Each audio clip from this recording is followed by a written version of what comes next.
தந்தை, மகன், தூய ஆவியின் பெயராலே ஆமேன். மூவொரு கடவுளுடைய அருளும் ஆசீரும் பாதுகாப்பும் வழிநடத்துதலும் உங்களோடு இருப்பதாக. பொதுக்காலம் 20வது வாரம் செவ்வாய்க்கிழமை. இயேசுவில் என் அன்பார்ந்த சகோதர சகோதரிகளே, கடந்த நாளிலும் இரவிலும் உங்களை கண்ணின் கருவிழி போல காத்து வழிநடத்திய தெய்வம் தாமே இந்த புதிய நாளிலும் உங்களோடு இருப்பாராக, உங்களை வழிநடத்துவாராக. உங்கள் உடலுக்கும் உள்ளத்திற்கும் வாழ்வுக்கு தேவையான ஆசீர் கிருபைகளை உங்கள் மீது நிறைவாய் பொழிந்தருள்வாராக. நீங்கள் மேற்கொள்கின்ற காரியங்களில் உங்களோடு தங்கி தெய்வீக ஞானத்தின் ஆவி உங்களுக்கு கொடுத்து அனைத்தையும் வெற்றியின் காரியங்களாக, மகிழ்ச்சியின் காரியங்களாக உங்களுக்கு மாற்றி கொடுப்பாராக. உங்களுடைய தளர்ச்சியிலே சோர்விலே அவரே பலமாக இருந்து உங்களை தாங்கிக் கொள்ளுவாராக. இத்தகைய அருள் தருகின்ற ஆண்டவரை நாம் நம்பி வாழவும் அதன் வழியாக இறைவனுடைய கிருபையை பெற்றுக்கொள்ளவுமே இன்றைய வார்த்தையானது நமக்கு அழைப்பை விடுக்கின்றது. இத்தகைய அருளை பெறுவதற்கு தடையாக இருப்பது என்ன என்று சொல்லி பார்க்கின்ற பொழுது, ஆணவம், கர்வம், அகந்தை, செருக்கு, திமிர்.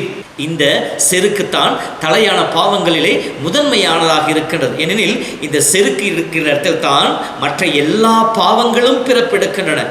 கோபம், பொறாமை, ஆத்திரம், சண்டை சச்சரவுகள், வெறுப்பு, வைராக்கியம், இவை அனைத்தும் அந்த இடத்தில் உருவாவதனால்தான் இது தலையான பாவமாக இருக்கின்றது. இதற்கு எதிராக இருக்கிற தலையான புண்ணியங்கள் முதன்மையானது தாழ்ச்சி. தாழ்ச்சி இருக்கின்ற பொழுது விட்டு கொடுத்தல், ஏற்றுக்கொள்ளுதல், மன்னித்தல், அங்கீகரித்தல், அரவணைத்தல், இவையெல்லாம் சேர்ந்து வரும். எனவேதான் இது தலையான புண்ணியங்களிலே முதன்மையானதாக இருக்கின்றது.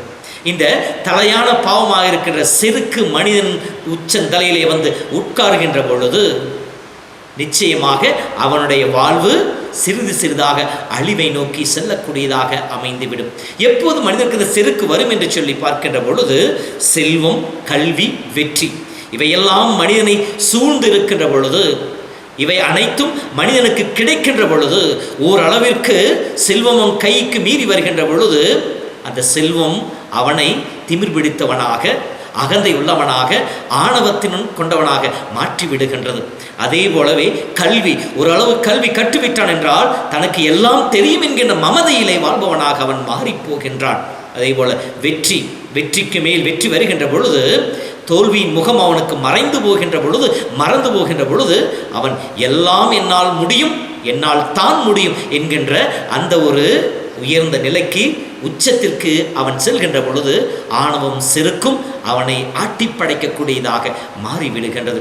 இந்த ஆணவமும் செருக்கும் அகந்தையும் மனிதனை ஆட்டி படைக்கின்ற பொழுது அவன் கடவுளை புறக்கணிக்கின்றான், கடவுளை விட்டு விலகிச் செல்கின்றான், கடவுளுக்கு எதிராக செயல்படுவனாக இருக்கின்றான், கடவுளுக்கு நிகர் நான் என்கின்ற அந்த ஒரு எண்ணத்திலே அவன் வாழ ஆரம்பிக்கின்றான்.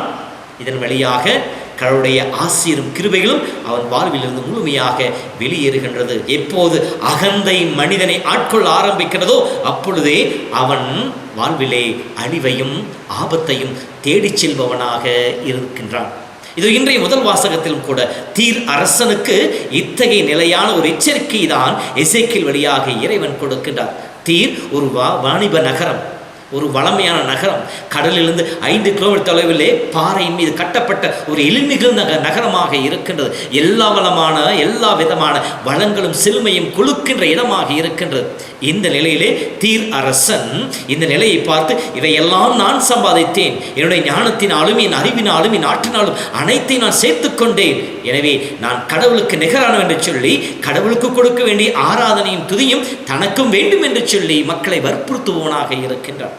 இந்த ஆணவத்தின் அகந்தை நொச்சிக்கு போன அவனை பார்த்துதான் எசேக்கியேல் வழியாக இறைவன் சொல்லுகின்றார், நீ என்னதான் செய்து கொண்டாலும் நீ கடவுளுக்கு நிகராக முடியுமா? இதோ நீ இத்தகைய நிலையை செய்து கொண்டதினாலே, இதெல்லாம் நான் சம்பாதித்தேன் என்று சொல்லி நீ அகந்தையிலே வாழ்ந்து கொண்டிருப்பதாலே நீ அழிவை நோக்கி சென்று கொண்டிருக்கின்றாய் என்று சொல்லுகின்றார். இதோ உன்னை அந்நியன் கைகளில் ஒப்படைக்க இருக்கின்றேன், அவர்கள் உன் அழகும் ஞானுக்கு எதிராக உருவிய வாளோடு வருவார்கள் என்று சொல்லப்படுகின்றது. அவர்கள் உன்னுடைய பெருமையை குலைப்பார்கள், உன்னுடைய பெருமையை சீரழிப்பார்கள் என்று சொல்லப்படுகின்றது. அதே போல சாவின் படுகொலிக்கு உன்னை தள்ளுவார்கள் என்று சொல்லுகின்றது. ஆம் அன்பு சகோதரமே, அன்று தீர் அரசனுக்கு சொல்லப்பட்ட இந்த செய்தியானது இன்று நமக்கும் ஒத்துப்போவதாக இருக்கின்றது. எத்தனையோ நேரங்களிலே நமக்கு கைகளை சிறு செல்வம் இருந்தால் போதும், நாம் சிறு கற்றவர்களாக இருந்தால் போதும், அல்லது ஒரு சில வெற்றிகளை பெற்றுவிட்டால் போதும், எல்லாம் பெற்றுவிட்ட மமதையிலே நாம் எத்தனை நேரங்களிலே கடவுளை புறக்கணிக்கின்றோம், கடவுளை விலகி வாழ்ந்து கொண்டு இருக்கின்றோம், கடவுளுக்கு உகந்த வாழ்வை வாழாமல் கடவுளுக்கு எதிராக செயல்படுபவர்களாக இருந்து கொண்டு இருக்கின்றோம். உதாரணம் சொல்ல வேண்டுமெனில், ஒரு ஜெபக்கூட்டம் நடந்து கொண்டு இருக்கிறது. அங்கே ஜெபக்கூட்டத்திலே அந்த ஜெபக்கூட்டத்தை நடத்தி கொண்டிருக்கின்ற போதகர் கைகளை தட்டுங்கள், கைகளை உயர்த்துங்கள் என்று சொல்லுகின்ற பொழுது, சிறிது படித்தவர்கள் அல்லது சிறிது பணம் வசதியிலே வாழ்ந்து கொண்டிருப்பவர்கள் அல்லது இப்படி பெருமிதத்தை வாழ்ந்து கொண்டிருப்பவர்களை பாருங்கள், கையை பின்னாடி கட்டிக்கொண்டு நின்று கொண்டிருப்பார்கள் அல்லது முன்னாடி கட்டிக்கொண்டு நின்று இருப்பார்கள். அவர்கள் கையை தட்டவோ கையை உயர்த்தி ஆண்டவரை புகழவோ அவர்கள் வெட்கப்படுகின்றார்கள். ஏனெனில் இப்படி செய்தால் என்ன ஆகும்? என்னுடைய பிரஸ்டீஜ் என்ன ஆகிறது? என்னுடைய நிலை என்ன ஆகிறது? நான் எவ்வளவு பெரிய மனிதன் இந்த சமுதாயத்தில், நான் எவ்வளவு பெரிய அந்தஸ்திலே வாழ்ந்து கொண்டு இருக்கின்றேன், எத்தகைய பதவி பட்டத்திலே வாழ்ந்து கொண்டு இருக்கின்றேன். இதெல்லாம் ஆணவத்தினுடைய வெளிப்பாடுகள் தான். இதெல்லாம் அகந்தையினுடைய வெளிப்பாடுகள் தான். ஆண்டவருக்கு முன்னால் கடவுள் சொல்லியிருக்கிறார், குழந்தைகளைப் போல தன்னை தாழ்த்தி கொள்ளாத எவனும் விண்ணரசில் நுழைய முடியாது என்று சொல்லி. ஆனால் எத்தனையோ நேரங்களிலே நாம் ஆண்டவரை தேடி வருகின்ற பொழுது, லூக்கா புத்தகம் 18 வருகின்ற அந்த பரிசேயனை போல நான் இதை செய்கிறேன் அதை செய்கிறேன் என்று சொல்லி கடவுளுக்கு முன்னால் பேரம் பேசுபவர்களாகவும், நான் இந்த நிலையில் இருக்கிறேன் என்று சொல்லி தன்னை பெருமைப்படுத்திக் கொள்பவர்களாகத்தான் வருகின்றமே ஒழிய, கடவுள் தான் இதன் அனைத்தும் காரணம் என்று சொல்லி அவர் கரங்களை விழுபவர்களாக இல்லை. அன்பு சகோதரமே, சிந்தித்து பார்ப்போம். புனித அகஸ்டின் அழகாக சொல்லுவார், கடவுளுடைய அருள் என்கின்ற ஆறானது தாழ்ச்சி என்கின்ற பள்ளத்தை நோக்கி ஓடுமே ஒழிய அகந்தை ஆணவம் என்னும் சிகரத்தை நோக்கி ஓடாது என்று சொல்லுவார். கடவுளுடைய அருள் நமக்கு வேண்டும். பவுல் சொல்வதை போல, நான் இந்நிலையில் இருப்பது கடவுளுடைய அருளாலேயே, கடவுளுடைய அருள் இன்றி என் வாழ்வில் எதுவும் இல்லை என்பதை உணர்ந்து சொன்னாரே, அதே போல நாமும் எல்லாம் இருக்கின்றது, ஆனால் அனைத்தும் கடவுள் கொடுத்தது. கடவுளுடைய அருள் கூர்ந்து எனக்கு அனைத்தையும் கொடையாக கொடுத்திருக்கிறார். ஆகவே நான் கடவுளுக்கு நன்றியுள்ளவனாக இருப்பேன் என்று சொல்லி நாம் வாழ முற்படுகின்ற பொழுது அங்கே ஆணவத்திற்கோ அகந்தைக்கோ இடமில்லை.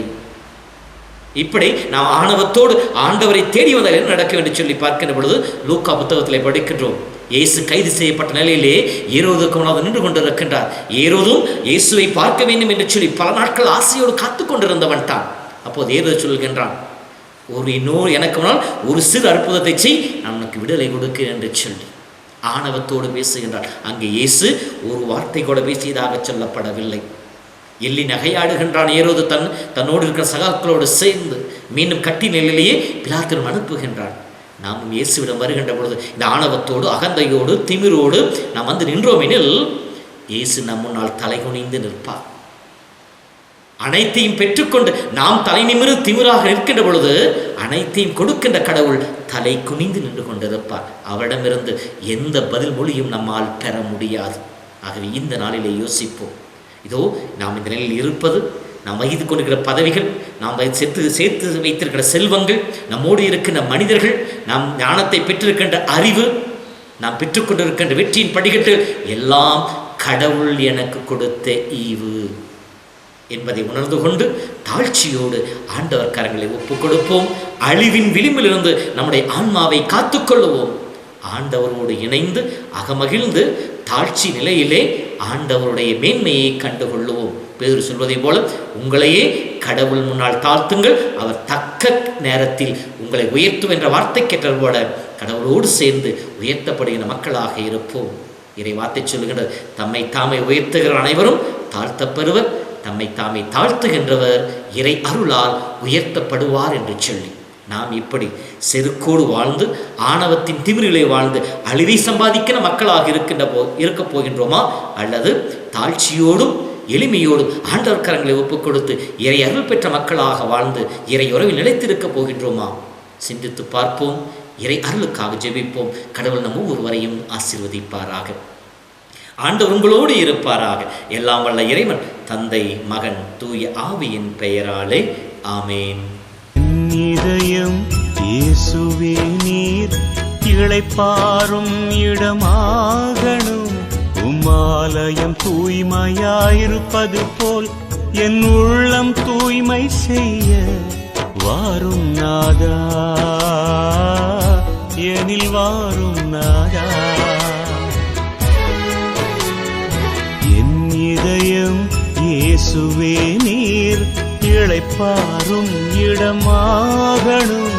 உம்மாலயம் தூய்மையாயிருப்பது போல் என் உள்ளம் தூய்மை செய்ய